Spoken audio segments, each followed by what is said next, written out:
Debe abrir su micrófono, no se le escucha.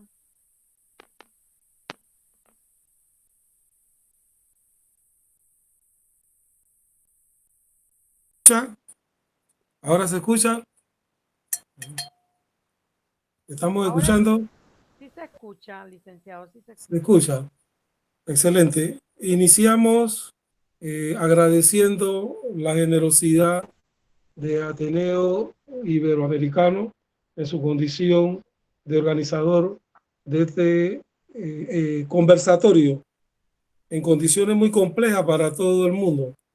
Es de todo conocido la situación del COVID que está impactando las sociedades, la familia, las economías, ha conmocionado el mundo.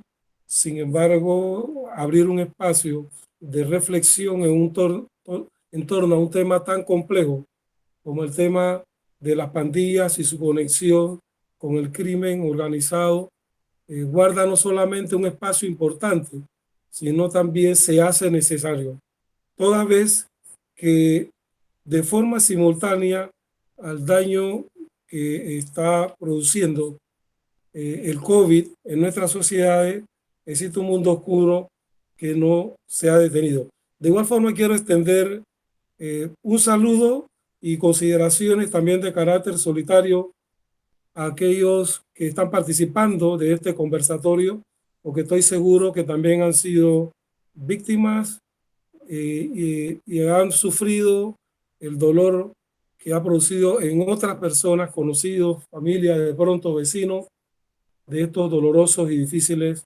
momentos. Mi solidaridad y junto a ello nuestro pesar, vamos a superar esta eventualidad que pues se nos ha puesto en el camino. Simultáneamente a ello quiero hacer una relación, quiero hacer un vínculo donde se va a revelar de manera relevante la miseria humana, la tragedia humana.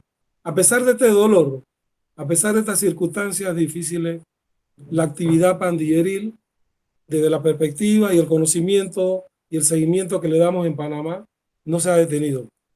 La actividad del crimen organizado también se ha hecho evidente y de ello vamos a dar algunas muestras de que efectivamente esa operatividad del crimen organizado se encuentra presente en nuestras sociedades, lastimando, causando daño, pero también con algunas aristas muy interesantes que deben ser dignas de analizar y llamarnos a la preocupación.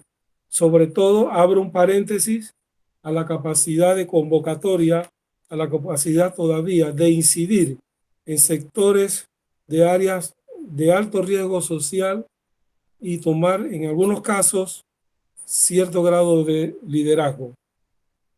Por ello entonces yo voy a establecer algunos puntos de referencia, más bien de carácter académico, teórico, para irnos a ambientarnos en la ubicación del análisis. Y les propongo que siempre que abordemos los fenómenos sociales, ya sea que estudiemos su desarrollo histórico o un segmento o un periodo del mismo, tenemos que vincularlo de forma necesaria al individuo. Y luego que hacemos esta relación, establecer un vínculo de este individuo con la sociedad. También quisiera vincular a la reflexión que precisamente como resultado de ese vínculo individuo-sociedad, pero en el segmento en que se distorsionan estas relaciones y empiezan a surgir y aparecer cierto grado de lo que pudiéramos llamar cortocircuitos, surge un evento negativo, surgido precisamente de este antagonismo entre el hombre y la sociedad. Obviamente, esto va a reclamar y demandar una atención de toda la sociedad, de los gobiernos, organizaciones e instituciones. Panamá ha tenido una amarga experiencia con la aparición como fenómeno social de las pandillas. Recuerdo y le quiero compartir a la audiencia y a los amables participantes de este conversatorio que Panamá sufre los impactos de una invasión. A raíz de esa invasión norteamericana con consecuencias trágicas, hay un replanteo del tema social, del tema de la seguridad pública y por tanto también del tema de la seguridad ciudadana. Surgen, y yo voy a utilizar como punto de referencia la invasión que trae como consecuencia que luego un grupo de jóvenes se articulan, sobre todo en el área de mayor impacto de esta eventual y trágica situación de violencia, me refiero al Chorrillo, y empiezan a surgir las primeras pandillas. ¿Qué nos sugiere esta experiencia amarga? Que las pandillas surgen alrededor de experiencias violentas y traumáticas. Recordemos que casi siempre hay una dinámica en nuestras sociedades y gobiernos se produce. Algunas son entendibles, otras son altamente cuestionables. A producirse un hecho traumático, se atiende inmediatamente los efectos del trauma, heridos, el tema de habitación, de alimentación y demás. Pero descuidamos mucho el aspecto afectivo emocional. Cuando vemos a esta población afectada, cierto, se dieron otras áreas, no encontramos registros que nos sugieran que una planificación, una coordinación de intervención en el aspecto de atención psicológico y en algunos casos psiquiátrico que generan estos traumas tan dolorosos. Entonces nos deja una experiencia desde la cual, entre otras variables que intervienen, que impactan sobre todo a los jóvenes, y se forman los primeros colectivos de carácter pandilleril, Clan Aquas, entre otros. De esa experiencia, uno de los primeros libros que se escribe en Panamá sobre este tema hace 22 años, lo escribo yo. Yo soy el autor. Se denomina, el título es Narcotráfico y las bandas juveniles en Panamá. Abordamos este tema en su profundidad y creo que aportamos algunas consideraciones, además de reflexivas, de advertencia.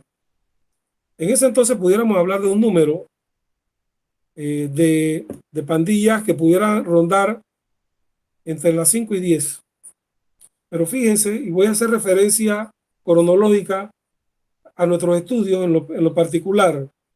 5 años después, yo escribo el libro Sociedad, Escuela y Violencia Juvenil. 5 años después. Y ya hablábamos de 36 pandillas. Luego escribo 3 años después, Escuela y Violencia Juvenil.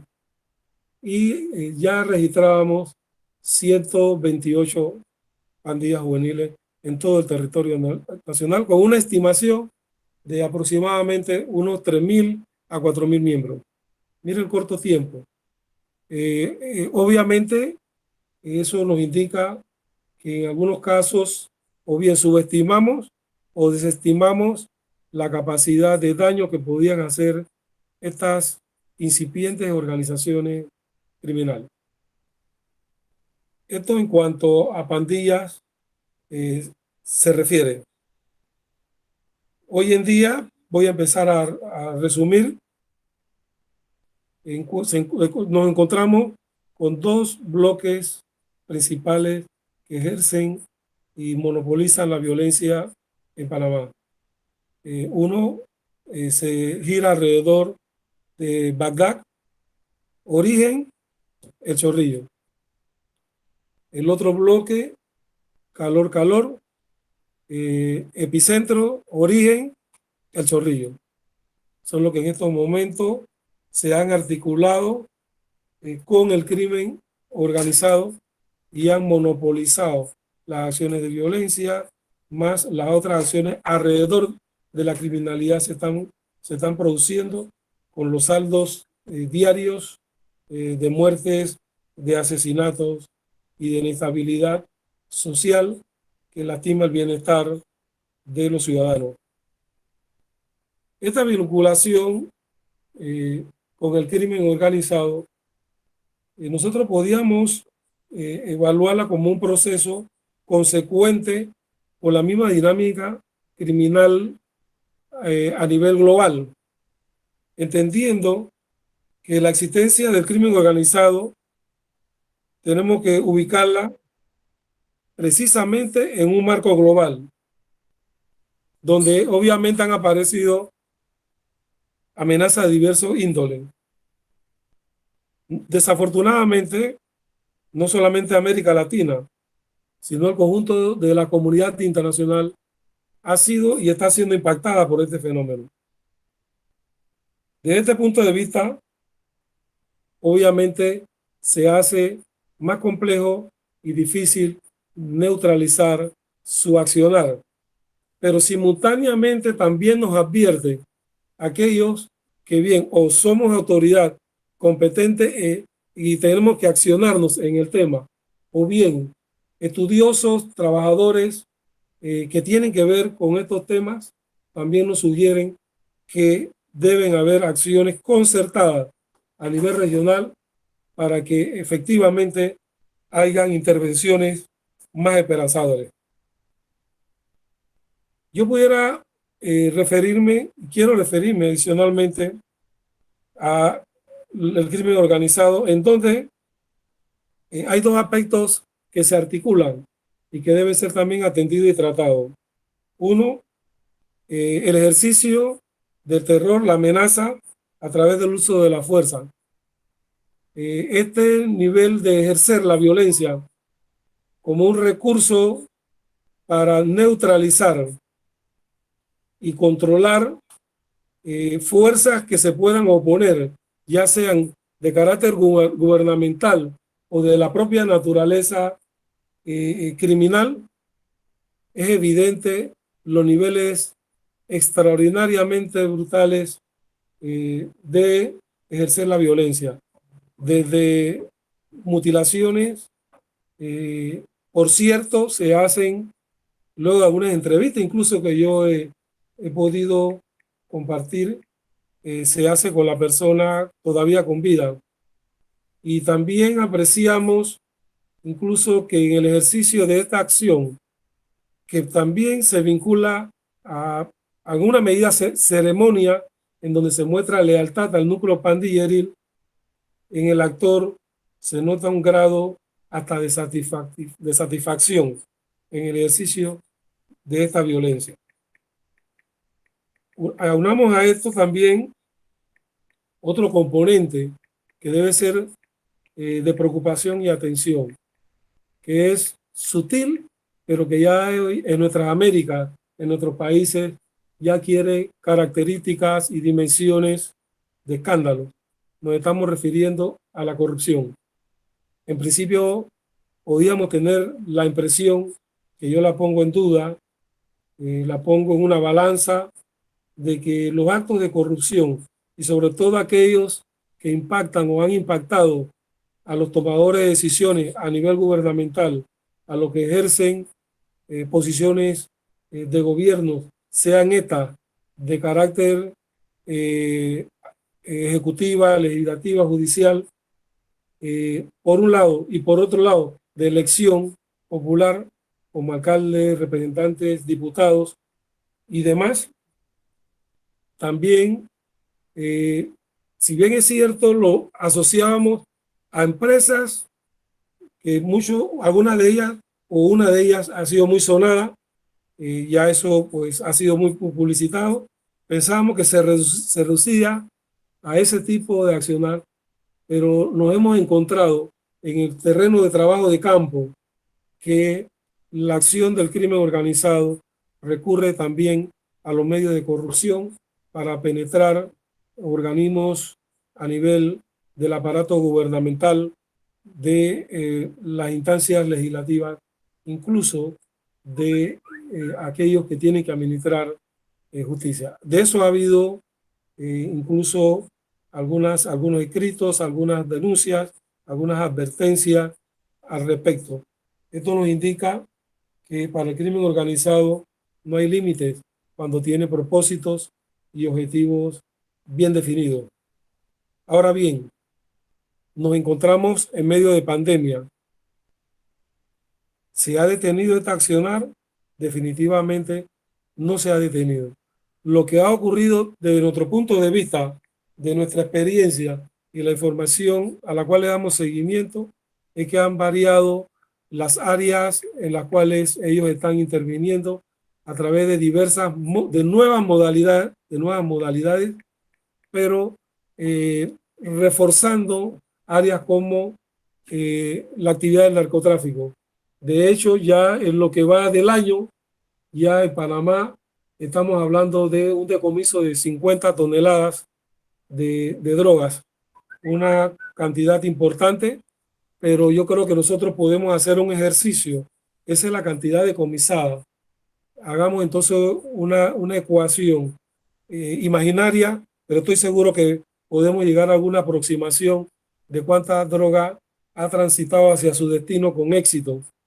Entonces estamos hablando de volúmenes de sustancias que van dirigidas a cauterizar las narices de muchos jóvenes, profesionales, familias y demás, al igual que también el daño que va a producirle en el cerebro y todas las consecuencias que genera el consumo.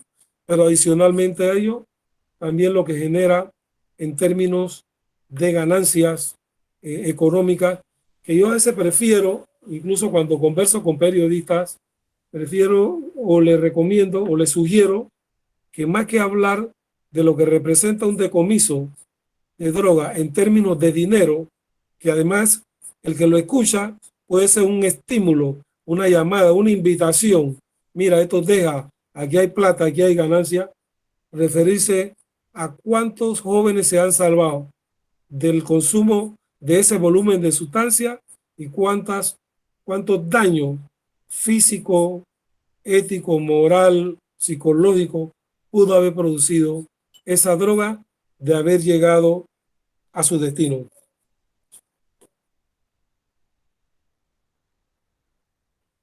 Este fenómeno del crimen organizado, en el cual y dentro del cual la estructura pandilleril le representa un soporte, sobre todo en la parte operativa de campo, es decir, de custodio, de tránsito, de tráfico, de vigilancia, de protección de estos embarques, tiene un carácter efectivamente de transnacionalización. Esto aumenta una diversidad de problemas que se derivan de esta acción y, como dije anteriormente, cualquier acción de intervención debe ser considerada y necesariamente considerada como una acción concertada regional para tener mejores resultados. Al convertirse en una estructura transnacional, obviamente cruza fronteras y sus relaciones y sus redes de carácter global se hacen más complejas, se hacen mucho más complejas. Nosotros consideramos que para enfrentar esta nueva forma de criminalidad es necesario tener y desarrollar una perspectiva y una visión transnacional. Incito, coordinar acciones regionales con las acciones locales que se desarrollan, que exista como o debe existir como una concatenación. Pero igual, vamos al plano nacional.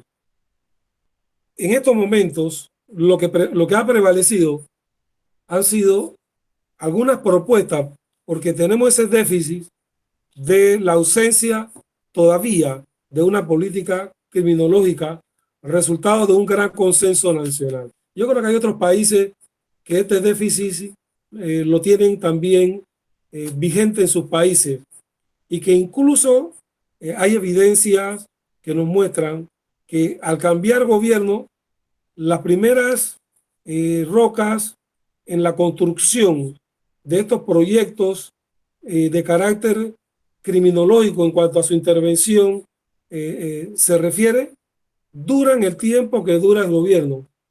Nuevo gobierno, se desmantela todo. Ni siquiera se utilizan variables de evaluación de los efectos positivos de la anterior intervención. Simplemente, como tiene otro tinte político, entonces hay que derribarlo en su totalidad, perdiéndose secuencias, experiencias valiosas con las consecuencias siguientes. ¿Hay alguna pregunta? Licenciado, sí, buenas noches nuevamente, licenciado Graham. A los participantes que deseen interactuar con el licenciado pueden hacerlo a partir de este momento. Es un conversatorio, sabemos que en los conversatorios preguntas sobre el tema abiertas, ¿verdad? Con micrófono abierto. Yo le pregunto a usted, ¿existen ya dentro de todo lo que es esas políticas, que bueno, no son tan completas, políticas criminales de los estados, en el caso de Panamá y de lo que usted conozca, ya marcado ese patrón que nos lleva a conocer cuándo esas personas están en riesgo? Porque no solamente podemos hablar de menores en pandillas, sabemos que ya las pandillas están conformadas por personas de diferentes edades, es una actividad criminal que va ligada al narcotráfico y creo que para mí existen patrones de conducta, existen características y sobre todo la parte esta de hablar de entornos para mí no es tan importante porque no solamente el que viene de un estrato social bajo económico está en este tipo de actividades. En su experiencia, ¿cuáles son esas características, patrones y sobre todo cómo se van desenvolviendo para ir captando a las personas a unirse a esas bandas delincuenciales? Ok. Hay una experiencia inicial, vamos a llamarla precoz, de inicio, y que podemos caracterizar al joven que nos da señales de dificultades de adaptación social, es decir, que muestra una conducta antisocial, entendido que no toda conducta antisocial es una conducta delictiva. Por ejemplo, un joven que mantiene un patrón de mentiras repetitivas,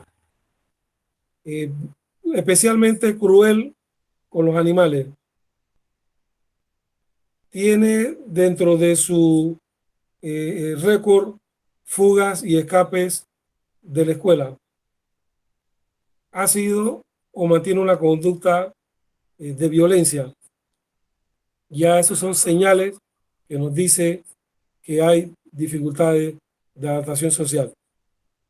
Los miembros de pandillas, ya con un grado de destreza y con un margen de carrera delictiva, ve en este joven un recurso humano que puede ser asimilado porque reúne las características y los perfiles, acciones más complejas a través de el ingreso a la pandilla. Y es de esta población donde se hacen inicialmente los reclutamientos.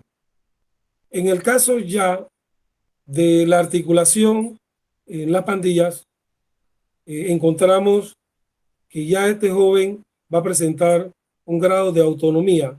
No estamos hablando de edad. Cuando digo joven, incluso puede ser hasta un niño, 9, 10 años. Hemos encontrado casos. Yo he tenido la oportunidad de interactuar, de poder intervenir en algunos programas en donde jefes de pandilla ya a los 12 años ya habían asesinado, y no a uno, sino a varios. O sea, inician a temprana edad. Encontramos, como decía, un grado importante de autonomía. Es decir, los padres han perdido la capacidad de tener un grado de control en la disciplina y de supervisión. A veces, uno de los síntomas precisamente de esta capacidad de pérdida de supervisión presenta la figura de permisibilidad, Ves que de pronto el joven está en la casa, está incluso los hermanos mayores que él de edad, y a las 11 de la noche, él de 12 años decide salir, y el padre o la madre no se atreve incluso a decirle no vas a salir. Y de pronto puede aparecerte en horas de la madrugada, o 2 días después, o 3 días después. Entonces, son señales. También encontramos señales porque siempre que se atiende o que se observa a un joven con esta característica, tiene que voltear la página y ver entonces el entorno familiar, papá y mamá.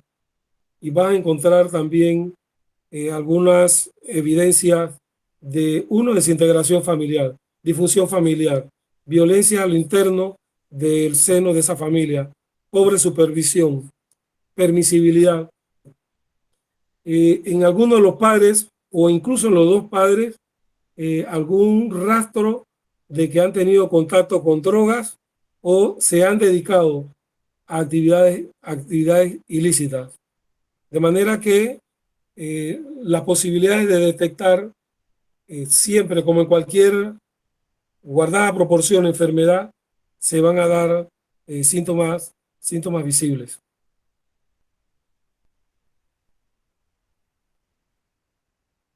¿Sí? ¿Alguna otra? Están invitados a interactuar con el licenciado Graham. Cualquier pregunta pueden hacerla a micrófono abierto. Así que esperamos su participación. Sí, aló, buenas tardes. Buenas tardes. Puede hablar, puede hacerlo en su micrófono. Aló, aló. Sí, se escucha acá. Sí se le escucha.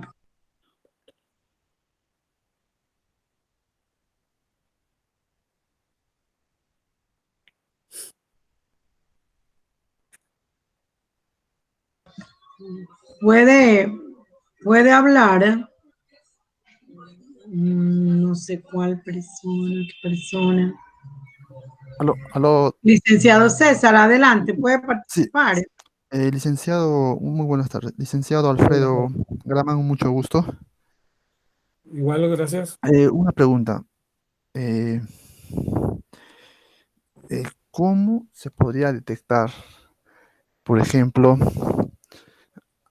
a los ciudadanos, a las personas,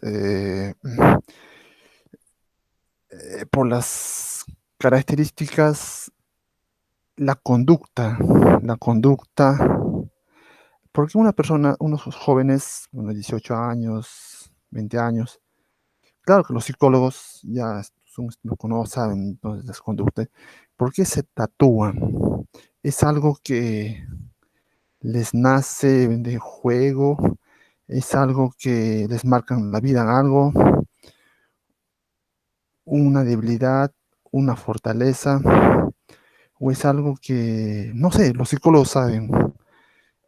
¿O es algo que ellos, de un daño emocional que ellos hayan tenido o hayan tenido, mujeres, hombres?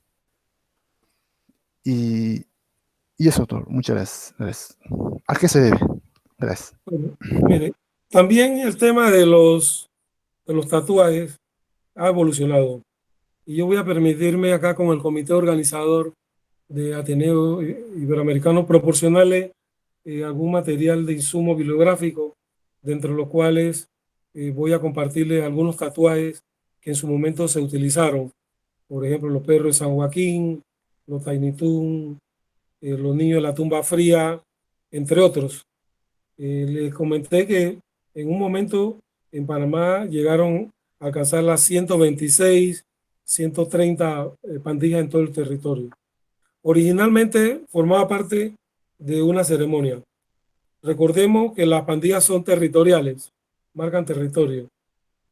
Adicionalmente, para muchos jóvenes, ellos encuentran un espacio, a pesar de que internamente se ejerce violencia también, cuando ellos hablan de tengo que disciplinarte, y disciplinarte es una paliza, por ejemplo, mínimo, ellos sienten en esa colectividad un grado de familia. Ellos hablan de la marca, de nuestra marca. Entonces era un requisito tatuarse. Ha evolucionado, y yo creo que también, yo estuve por una gira en Honduras, y me comentaban algunos, sobre todo un oficial de la Fuerza Antiextorsión de Honduras, que ahora han variado, ya no se tatúan, y sobre todo los cabecillas evitan por el asunto de la ubicación, porque al tatuarte, y el tatuaje generalmente era visible, entonces este pertenece a tal o cual pandilla. Lo mismo ocurrió en Panamá, pero no solamente porque las autoridades se ubicaban en función del tatuaje, era una evidencia de compromiso con la organización delincuencial. Perdón, licenciado, ¿se le fue el audio o se apartó del micrófono? ¿Ahora escucha? Se escucha lejos, no se escucha claro. ¿Ahora se escucha? Se está escuchando perfecto, ¿eh? Capaz que es el tuyo. Sí. Bueno, entonces continúo entonces, ¿sí? Entonces, ahora varía, ya no se tatúan, pero les comentaba que no solamente por el temor a la actividad de intervención policial, sino también de los rivales, de los contrarios. Recordemos que hubo un momento en cuanto que se daban los tatuajes, era identificado y la banda rival no se iba a acercar y se iba a aproximar a ti y preguntarte, oye, tiene tal tatuaje, tú perteneces a tal pandilla. Lo que iba soltándole era bala. Entonces, eso también provocó que desestimaran el uso de los tatuajes. Casi ya no lo usan. En algunos casos incluso han procurado hasta borrárselo.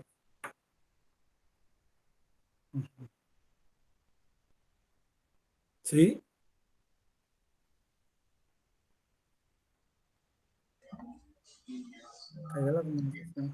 ¿Se escucha? Se escucha, pero lejano. No se escucha así tan claro como al inicio. ¿Verdad acá? ¿Ahora? Yo sí escucho muy clarito, muy bien. Sí, ya se escucha mejor. Ok. ¿Alguna otra? Toda vez que estamos en un conversatorio, con mucho gusto.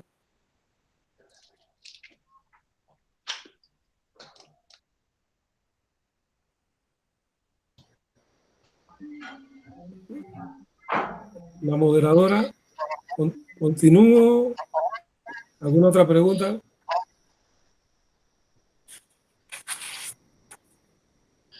Nada más como una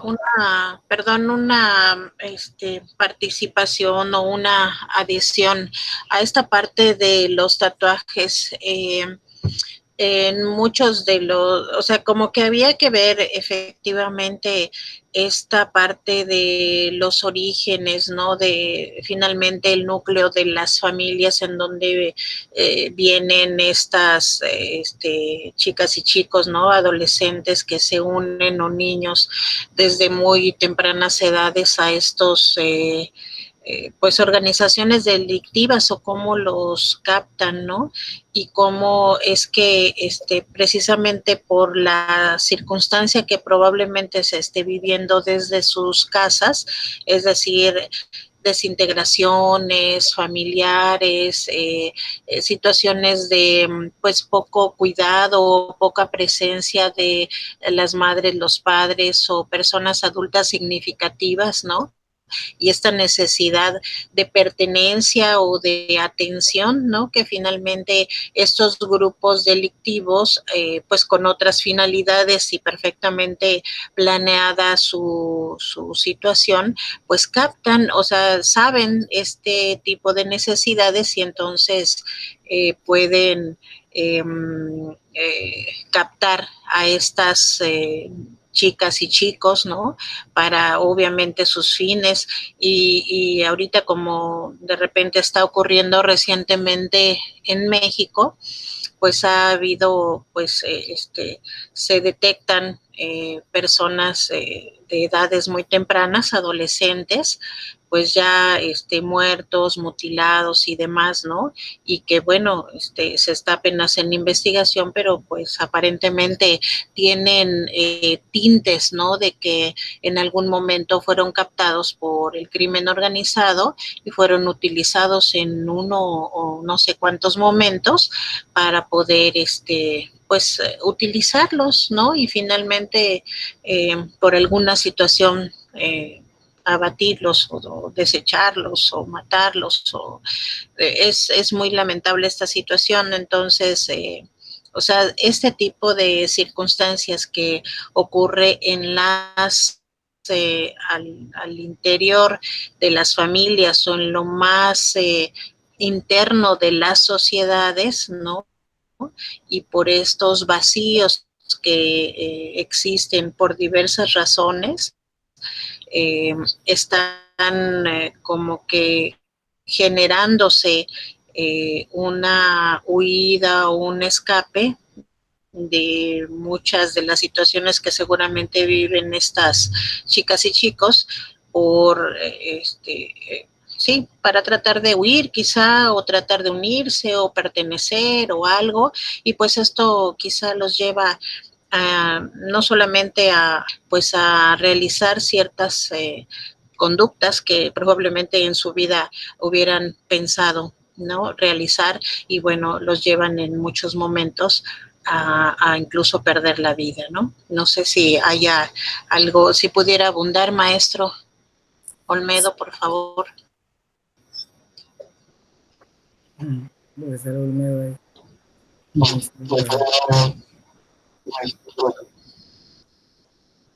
¿Va a intervenir alguien más?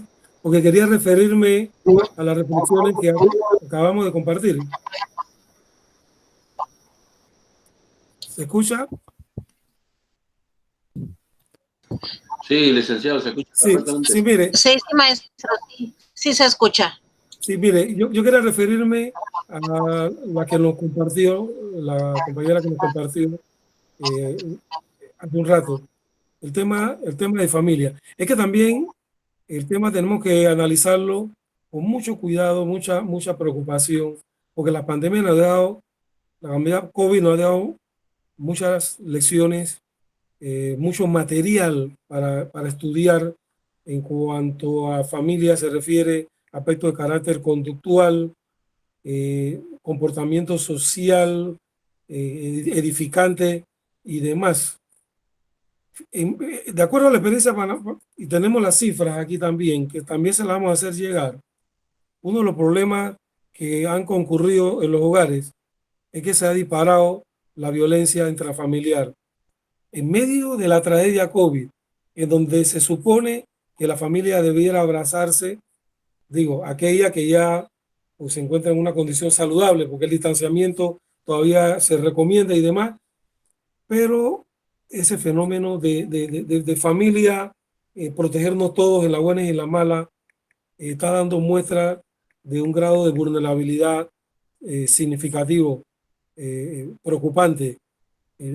Hay experiencias nuestras, incluso que yo he atendido personalmente, de acuerdo a mi responsabilidad, en donde dejan a un adulto mayor con un letrero y dicen, soy ciego, ayúdame, y el carro arranca. Y resulta que después cuando investigamos y le damos seguimiento, claro, luego la atención del afectado, de la víctima, resulta que fue un hijo. Y no es uno, sino que este caso es repetitivo. De igual forma, la relación de pareja también está sufriendo a lo interno del núcleo familiar una prueba de la cual no está saliendo muy bien calificada. La muestra de amor que debiera expresarse y manifestarte, de afecto, de consideración, está bastante frágil. Eso nos da una explicación o nos puede servir de insumo para entender qué estaba pasando o qué está pasando, sobre todo con el eslabón más débil, los jóvenes.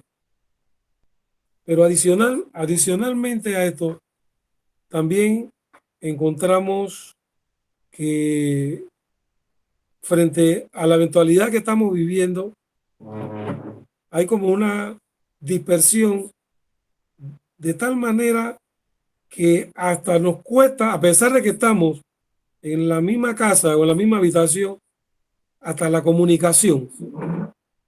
La comunicación es evidente que en muchos hogares se hace sufrida, innecesaria, molesta, incluyendo a los jóvenes. ¿Y qué creen? Y les quiero compartir con mi experiencia que está ocurriendo.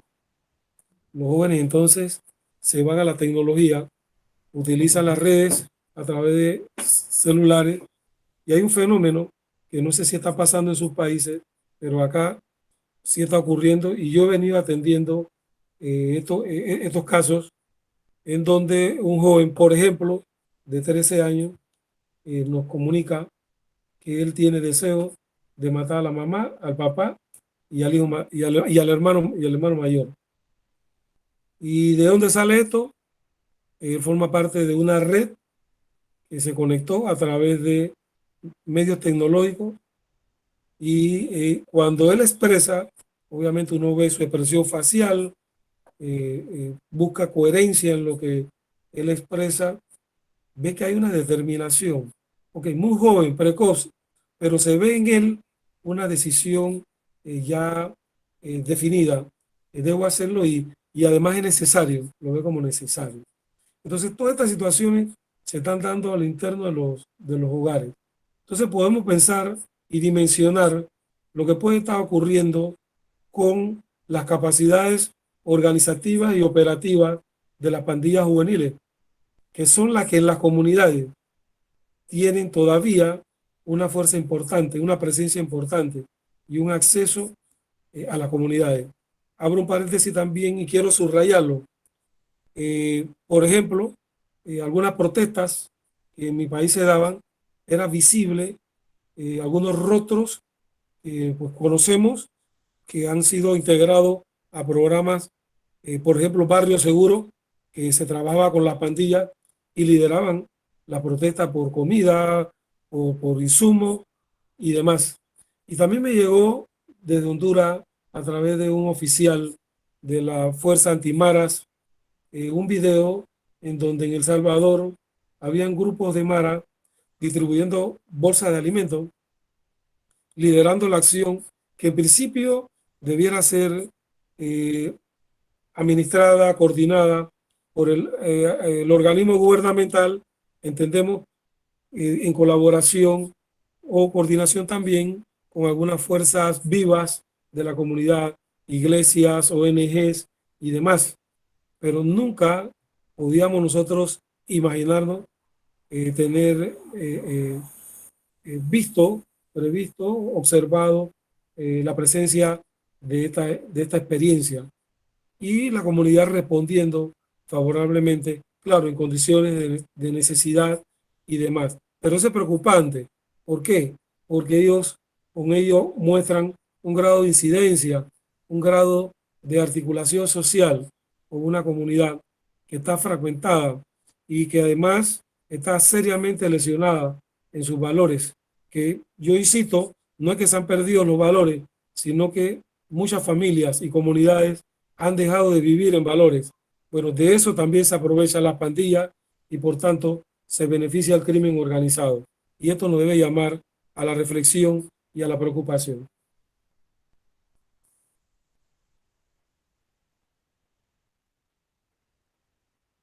Estamos en conversatorio Ateneo Ibero-Latinoamericano. ¿Alguna pregunta? ¿Alguien quiere compartirnos? Sí, pregunta la joven Yariela Campo, sí, Yarelis Campo, ¿hay alguna afectación psicológica de las personas que tienen tatuaje no siendo parte de alguna pandilla? Definitivamente, en el momento que usted desestima el valor de lo que Dios le entregó como una virtud sagrada, su cuerpo, la capacidad de razonar, cuando usted atenta o altera de forma abrupta esta magnífica obra que es el ser humano, no cabe la menor duda que hay un grado, no podemos determinarlo porque cada caso es individual, de alguna afectación psicológica. Es evidente y nosotros hemos encontrado muestras de que dentro de ello está problemas de autoestima. Es muy frecuente.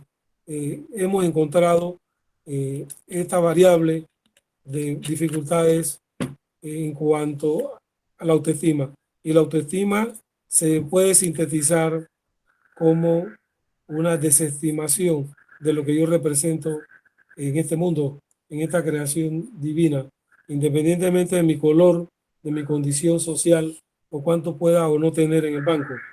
Lo más grande que ha creado Dios, la naturaleza, es el ser humano, es un ser majestuoso y con un elemento importante, relevante, es un ser único.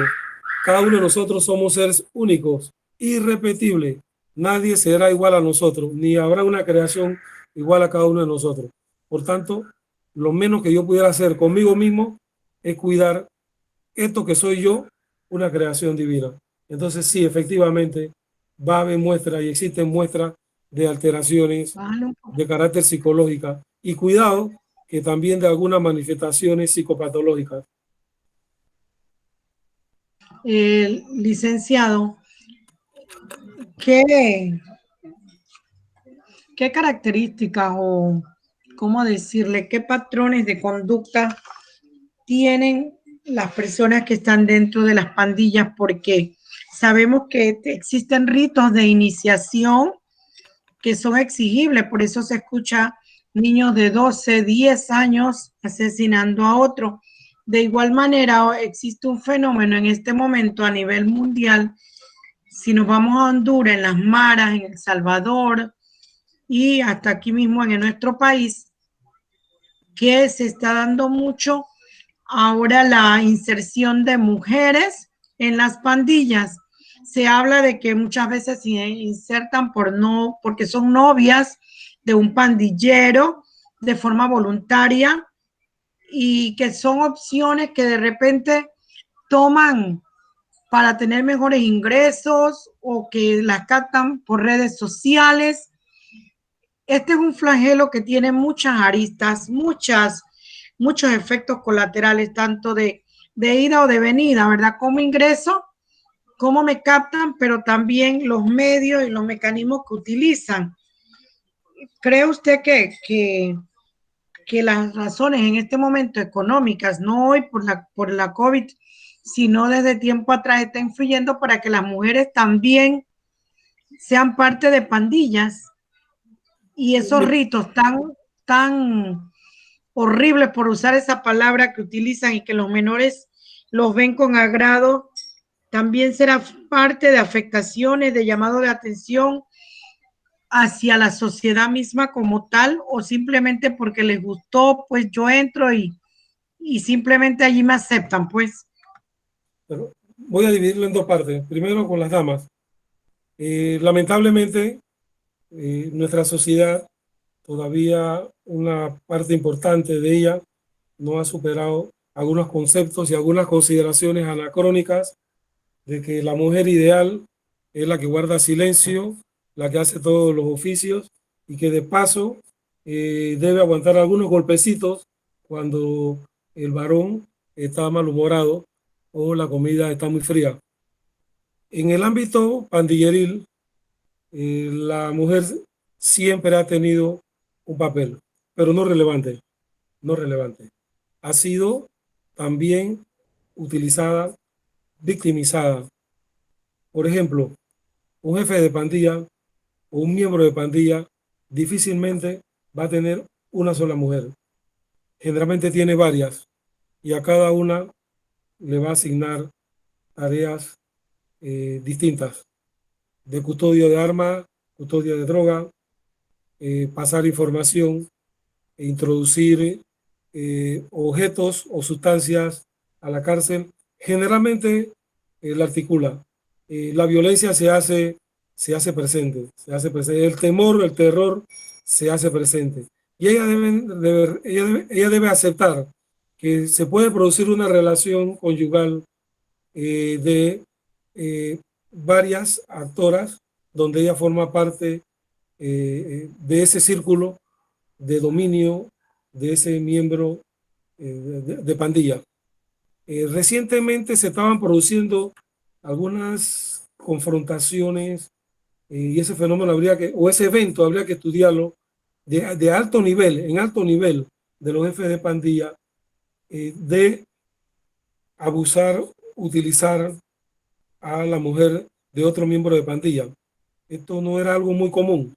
Ahora se ha dado y se ha convertido por lo menos en un elemento disociador que ha producido incluso enfrentamientos, ¿no? En el caso, me comentaba de los jóvenes. Hubo un momento desde el punto de vista histórico y desde el punto de vista social que los jóvenes con su comportamiento, primero antisocial, me refiero a rebeldía, violencia, presionaban grupos a otro individuo con mayor fragilidad, escaparse de casa, pequeños hurtos y demás.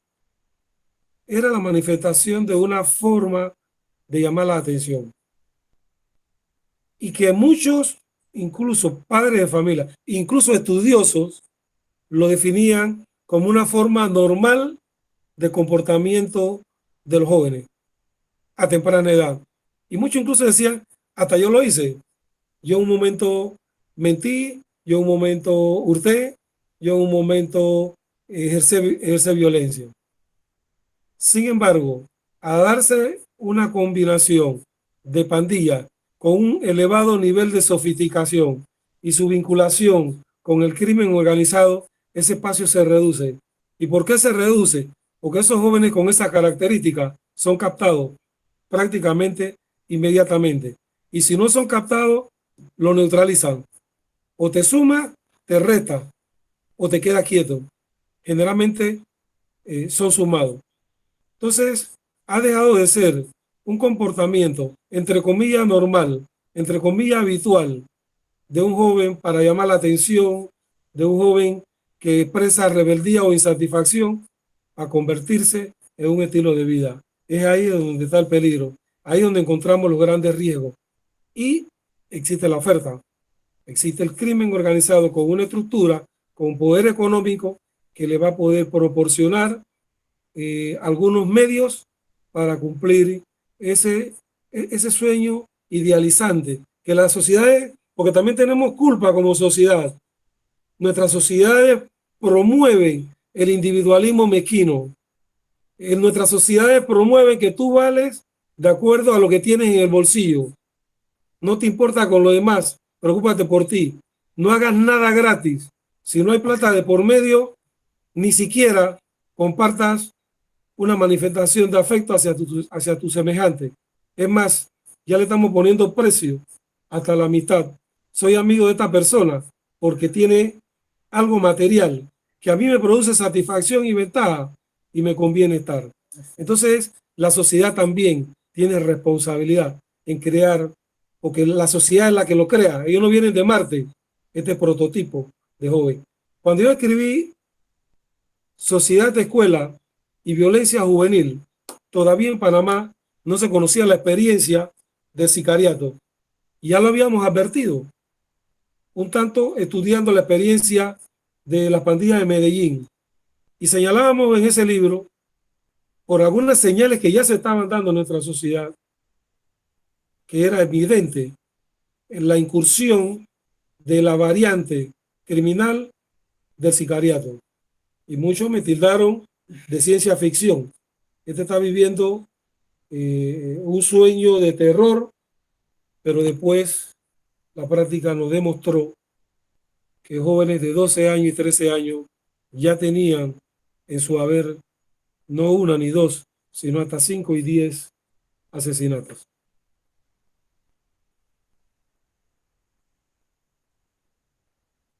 Gracias, licenciado Graham. Invitamos a los participantes a realizar preguntas, hacer sus comentarios. Ya en unos 15 minutos estamos terminando y esperamos que se animen a preguntar. Sabemos que son temas que consideramos pues como el pan de cada día, pero que son importantes en cada área que ejercemos nosotros, en el caso de los abogados en derecho, el psicólogo, el psiquiatra. Así que creo que es un momento para conversar sobre el tema y saber que cuando hablamos de violencia doméstica, cuando hablamos de violencia intrafamiliar, cuando hablamos de elevados índices de criminalidad, nacen muchas veces esto en las pandillas, nacen como secuela, como efecto colateral de estas situaciones, que todo lleva una unión, lleva una relación, por lo que creo que lo que hemos estado conversando hoy es de importancia y lo invitamos a participar. Licenciado, en 15 minutos vamos terminando. Bueno, ya Me permite, 14 minutos. me permite hacer una especie de consideración final, ¿no? Además, si hay alguna pregunta, ¿no? Mire, frente al tema de los niveles que ha alcanzado la criminalidad y la violencia en nuestra América, en nuestros países, en Panamá,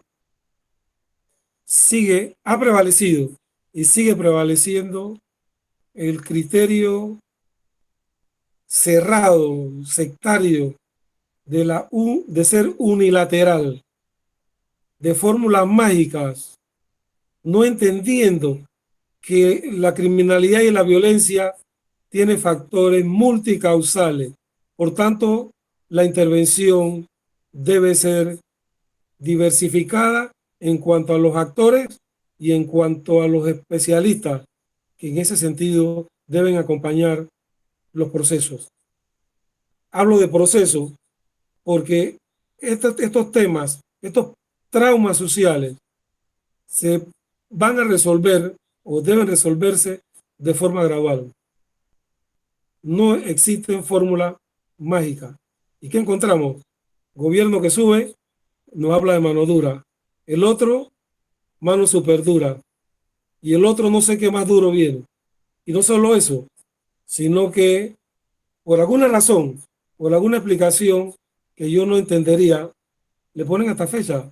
Yo en un año acabo con esto, creando en la sociedad mayor angustia, mayor frustración, porque llegamos al año, pasado el año, pasaron 10 años y los problemas en vez de mejorar se agravan. Se hace urgente accionar concertadamente, llamar a una concertación, insistir en eso, estructurar una política criminológica con todos los actores sociales, que sea un compromiso de país, que no nos ocurra que si queda reducido un gobierno, el siguiente tenga la certeza, simplemente lo va a destruir, lo va a desestimar y va a venir con un librito tan nuevo que lamentablemente se convierte tan anacrónico e inútil como el anterior. Fracaso, desilusión, frustración para la sociedad y caemos en el fatalismo. Y muchas sociedades piensan ya que ya estamos predestinados, que ya esto es un designio. Incluso habla mucho de un designio de Dios para acabar sumido en sangre, muerte, destrucción y violencia generado por las pandillas y el crimen organizado.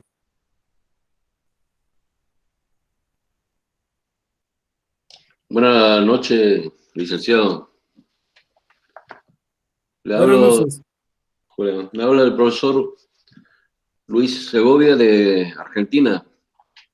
Mucho Frontera. gusto, profesor, encantado. Igualmente, muy interesante su ponencia.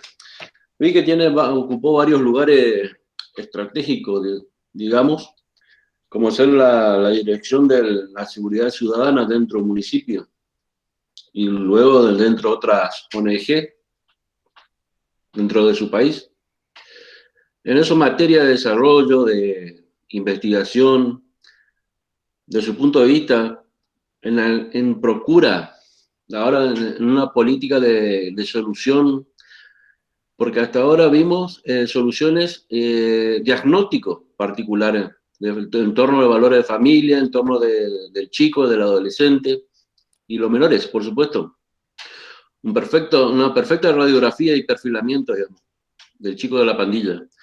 Ahora, en materia de política proactiva, de vía de solución, más allá de la corrupción que habló, por supuesto, ¿llegó a haber un panorama positivo en este avance, en la lucha en la pandilla? Y ni hablar del crimen organizado, por supuesto.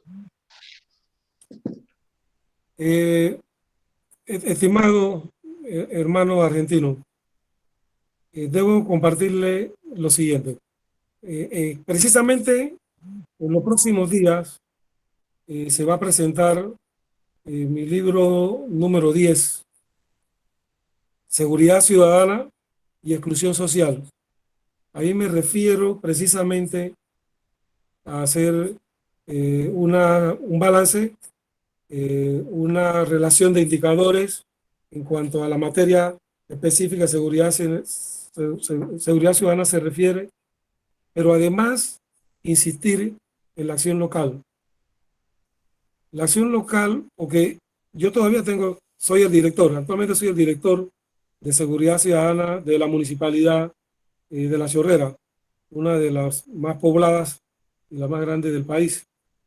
Y dentro de lo que hemos venido promoviendo como municipalidad es las intervenciones de los gobiernos locales en la promoción y la gestión de la seguridad ciudadana. Es vital, porque la experiencia que hemos tenido hasta hoy es que el gobierno central o los gobiernos que nos han antecedido, todavía está recién instalado, los gobiernos que nos han antecedido han preparado propuestas que lo han denominado política criminológica, pero un componente básico, disculpe, importante de una política criminológica es el grado de participación ciudadana que le va a dar mayor legitimidad. Y lo prepara y queda como documento.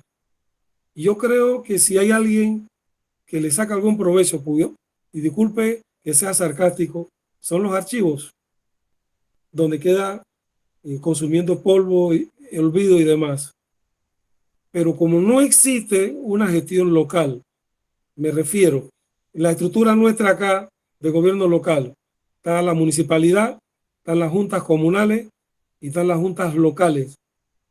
Hacia abajo no se van a sentir los efectos de una política criminológica, y mucho menos. Miren, nosotros venimos diciendo y anunciando con mucho ruido que la seguridad ciudadana es un problema de todos, pero yo lo veo muy parecido a que usted le diga a un niño, pórtate bien. Cuando usted le dice a un niño, pórtate bien, no le está diciendo nada. Tiene que ser más específico. Y para eso tiene que ir a los espacios donde se generan los problemas, donde se viven los problemas al día a día y donde los afectados tienen que empoderarse y asumir una actitud de liderazgo, incluyendo la familia como un núcleo básico.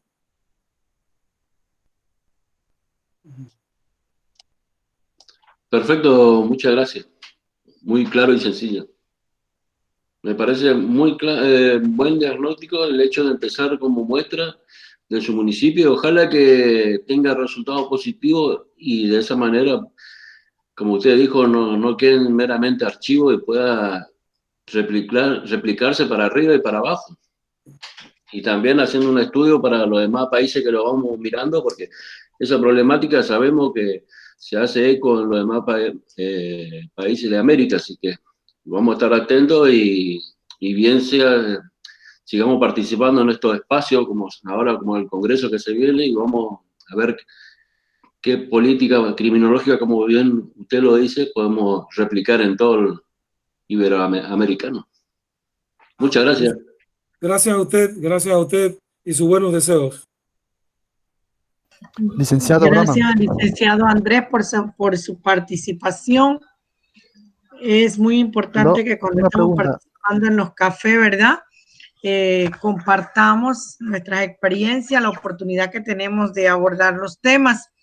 De antemano queremos darle las gracias al licenciado Graham en esta noche por su participación, porque como yo siempre digo, está dentro del tema los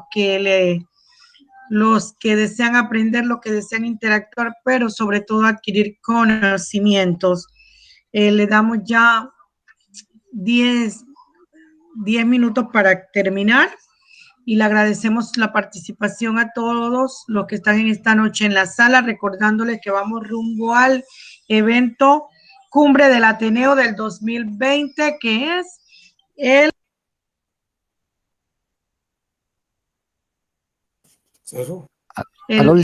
rumbo al Congreso, que será 10, 11 y 12 de diciembre. Esperamos la participación, 23, 25 países participando, temas de excelencia, un grupo de profesionales en muchas áreas que estarán compartiendo con nosotros conocimiento en el área de psiquiatría forense, criminalística, criminología, lenguaje no verbal, universidades de gran prestigio participando.